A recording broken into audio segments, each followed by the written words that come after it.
സുന്ദരനായ കുമാരക ഷൺമുഖ സന്താപമൊക്കെയും തീർത്തിടേണം.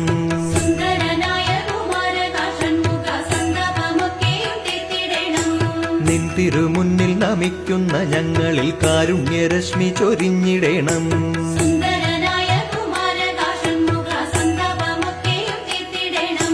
സന്തതമങ്ങതൻ ചിന്തകളാലെന്റെ അന്തരാത്മാവു നിറഞ്ഞിടേണം.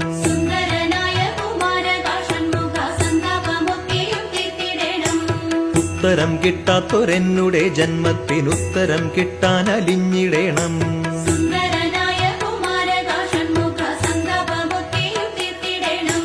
അജ്ഞാന താരക നിഗ്രഹം ചെയ്തെന്നിൽ വിജ്ഞാന സിന്ധു നിറച്ചിടേണം.